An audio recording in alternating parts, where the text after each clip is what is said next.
I approach my book reading as a journey.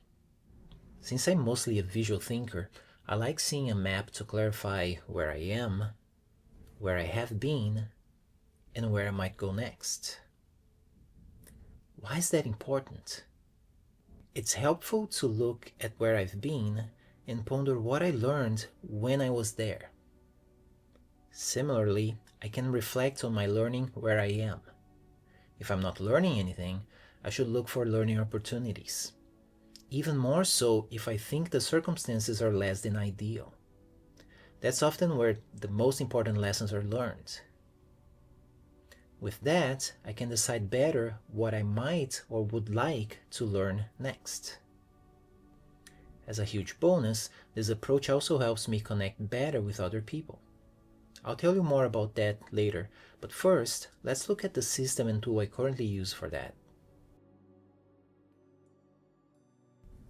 In another video, I showed the creation of a book note, which includes this link to the book cover.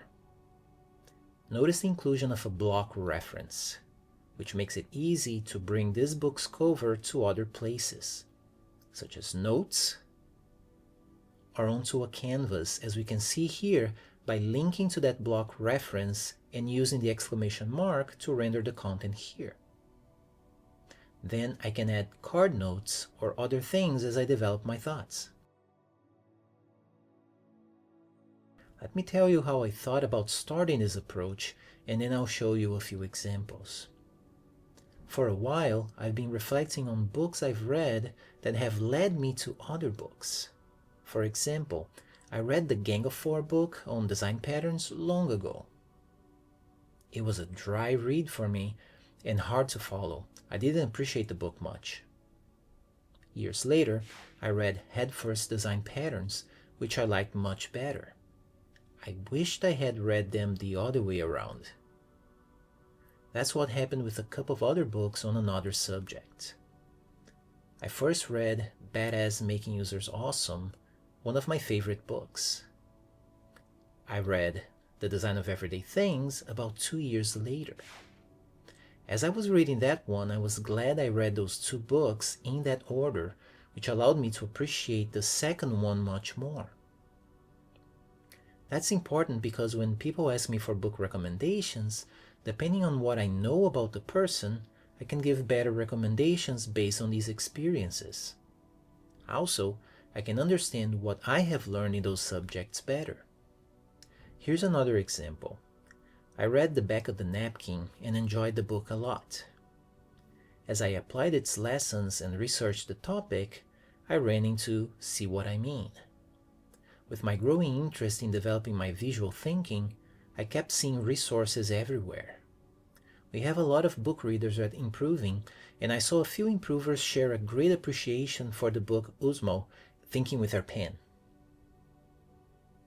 Another improver recommended Understanding Comics. Within a few months, I read these 4 books in that sequence. During that time, I was also reading User Story Mapping, which, to my surprise, had drawings very similar to the ones I found in the back of the napkin.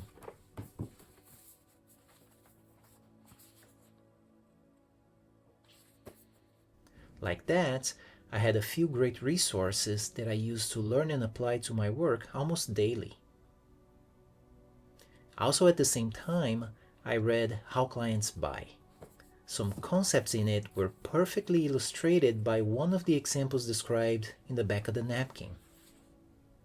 The following example expands on that.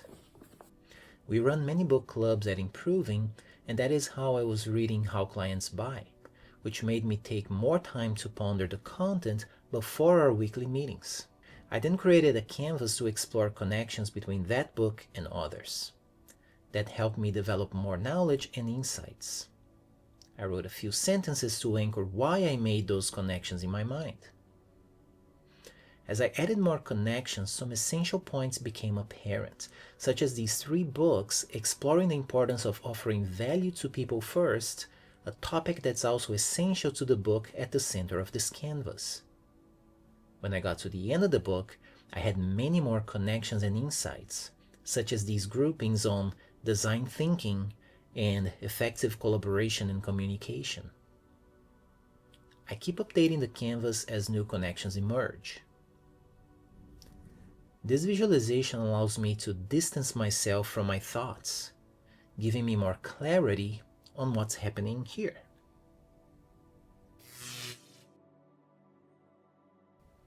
In this video, we focus on books, but I expand such a canvas to include other sources of information and knowledge.